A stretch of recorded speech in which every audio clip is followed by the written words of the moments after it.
saya sedikit menjelaskan tentang diri saya karena diminta oleh pimpinan.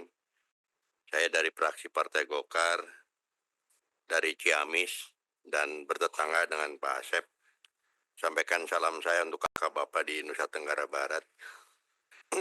Karena Bapak ikut kakaknya yang dokter sampai menyelesaikan S1 hukumnya di sana. Ikut seleksi jadi jaksa dan udah keliling kemana-mana. Kok Bapak tahu gitu ya? Nah, silakan Bapak tanya nanti siapa saya. Tapi nanti kaget kalau Bapak tahu setelah saya tahu ternyata kita masih ada hubungan famili, Pak. Pak Asep, Bu Bulis sama Pak Gatot ya. Tiga-tiga nih. Saya hanya minta masukan ini bagus semua. Sebagai orang yang pertama kali menyusun Undang-Undang LPSK. Jadi tahun 2006 ini yang bikin. Undang-Undang Notaris juga ini yang bikin. Undang-Undang KPK juga ini. Undang-Undang MA, KE, itu. Saya sudah 7 periode, Pak. Jadi, satu hal yang harus dipahami, saya minta satu. Tolong Bapak sebagai seorang praktisi, Ibu sebagai seorang akademisi, Pak Gatot sebagai pengamat, katakanlah, yang selama ini ikut. Dari sudut pandang Bapak masing-masing, tentunya punya segudang data, segudang informasi. Nah, tolong berikan masukan kepada kami, terutama saya gitu ya di Fraksi Golkar, agar kami tahu. Tidak lagi dalam bentuk narasi ilmiah seperti ini, gitu ya. Karena buat kami sudah lewat, Pak, hal-hal yang kayak gini. Saya ingin coba dibuatkan sandingan, usulan konkret saja. Ada berapa pasal, di pasal mana pikiran-pikiran Bapak itu dimasukkan? Supaya konstruksinya itu bisa kelihatan, Pak. Filosofi-filosofi, gagasan, pemikiran-pemikiran ini ada di mana. Sehingga dari situ kita bisa melihat, kalau bicara tentang criminal justice system, itu ada fungsi-fungsi yang memang sudah disparitas, Pak. Sudah berbeda. Dan sedikit ada diskresi-diskresi di sana. Fungsi penyelidikan, penyidikan, itu urusannya polisi. Fungsi penuntutan, sedikit bagian ada penyidikan, tipikor, gitu. Itu fungsi kejaksaan. Fungsi pemeriksaan di pengadilan, itu fungsi peradilan. Dan ada fungsi, itu yang berkaitan dengan pokok perkaranya, Pak. Perkaranya itu. Siapa pelakunya, apa alat buktinya, bagaimana keterangan saksi, dan sebagainya. Itu penyidik, penyelidik, penuntut. Dengan data-data yang maka saudara melanggar pasal ini, kayak begitu. Kami menuntut, lihat ancaman minimum, maksimumnya, sekian. Lalu hakim berdasarkan pemeriksaan, putus. Nah, ada institusi lain yang terlibat. Bagaimana terhadap manusianya? Manusianya itu yang harus diperlakukan secara utuh. Yang semua negara memberikan jaminan, dan kita sudah tanda tangan berbagai konvensi internasional ya, menyangkut masalah hak asasi, hak perlindungan anak, hak perempuan, hak pekerja, semua kita sudah ratifikasi. Nah, kesamaan hak dalam perlakuan hukum segala macam, tidak boleh ada diskriminasi. Nah, disitulah pemasyarakatan hadir, correction, yaitu sistem perlakuan terhadap pelanggar hukum.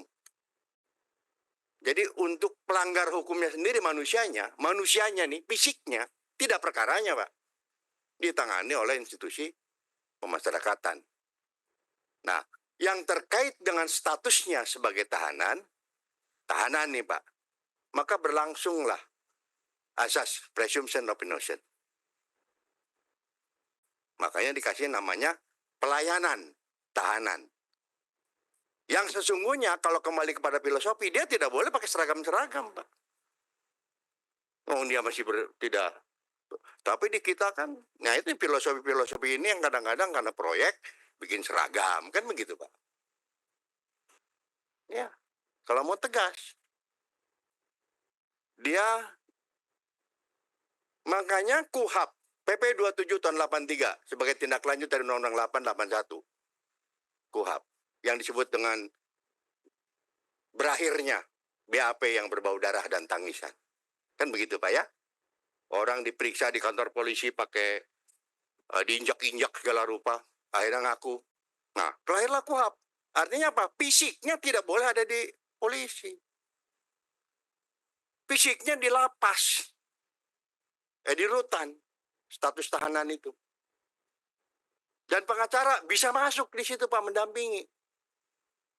Ini maaf aja, kadang-kadang jajaran pemasyarakatan juga ngerti, tahu nggak? Saya dosen di sana, Pak. Cuman udah nggak dipakai hari inilah kira-kira itu. Karena mungkin terlalu keras. Nah, jadi di sana fungsi pelayanan tahanan.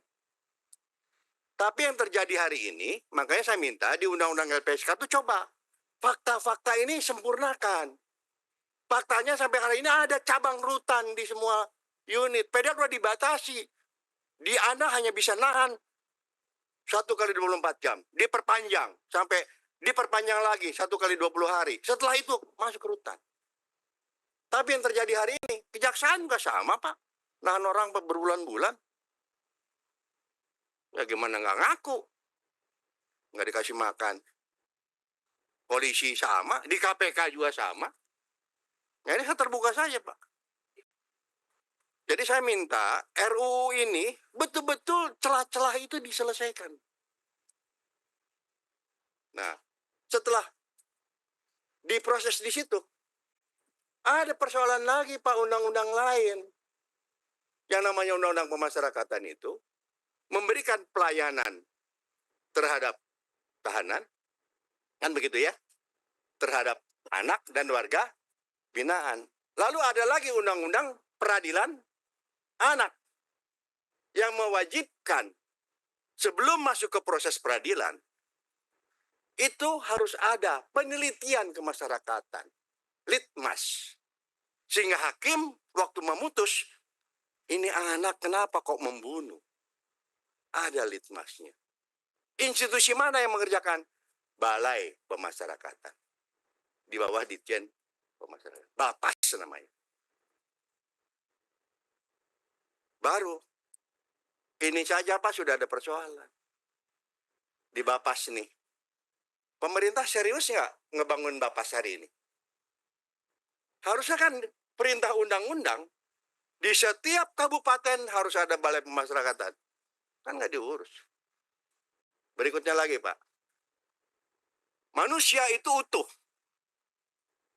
Dikatakan manusia itu kalau berbaju, Pak. Kalau nggak berbaju ya namanya tidak beradab. Makanya dalam penanganan perkara sekalipun, barang, benda yang melekat pada dirinya, itu harus ada jaminan. Mana yang berperkara, mana yang tidak berperkara. Itulah rumah penyimpanan barang sitaan. Itulah logika, filosofi itu. Saya ungkapkan, harus ada di Ditjen Pemasyarakatan. Makanya ada di Pemasyarakatan. Diurus. Kan tidak, Pak. Malah sekarang mau diambil kejaksaan. Bisa. Ya silakan dirubah PP 27. Ini abuse of power, Pak. Bagaimana kalau perkaranya ditangani oleh dia, orangnya juga ditahan sama dia, barangnya juga ditahan oleh dia? Ya, mafia lah. Nah, atau Pak ya, masuk di pengadilan. Setelah di pengadilan, putus. Baru bergeser si tahanan ini. Dipindahkan ke lembaga pemasyarakatan. Karena asumsinya sudah presumption of guilt. Asumsi bersalah. Maka dia harus berseragam, wajib kerja. Ini aja persoalan rutan sama lapas. Nggak beres-beres.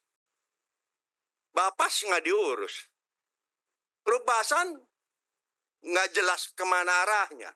Barang bukti hari ini nggak tahu di mana. Yang nahan siapa? Nggak jelas hari ini. Nah, sekarang saya masuk, Pak. Jadi di situ saja sudah banyak problem. Nah, sekarang masuk LPSK. Di mana LPSK? LPSK ini menangani perlindungan untuk korban. Bukan pelaku. Korban dia yang jadi korban. Atau saksi. Nah, saksi terbagi dua. Ada yang memang saksi bukan pelaku. Bung Gatot ya, Anda harus bedakan itu. Mohon maaf saya ngajari Anda. Karena banyak yang tadi itu sedikit overlap di mata saya. Harus dibedakan antara saksi dengan saksi pelaku. Kalau saksi pelaku itu adalah justice collaborator. Jadi menurut hemat saya, coba dipertimbangkan yang baik-baik. Jangan lagi nanti ada usulan undang-undang ini meminta pembangunan baru yang dikelola oleh LPSK. Nggak ada manfaatnya. Kenapa nggak unit tersendiri di wilayah-wilayah lapas-lapas yang ada? Sebagaimana lokus tempus deliktinya. Kaitkan dalam undang-undang itu. Biayanya besar, karena ternyata dibikin begitu pun, saya dulu merancang Rukbasan, merancang Bapas, begitu di Badan Anggaran, ya jangankan untuk orang yang bermasalah, orang yang tidak bermasalah aja duitnya kagak cukup, mati kita udah. Assalamualaikum warahmatullahi wabarakatuh. Waalaikumsalam.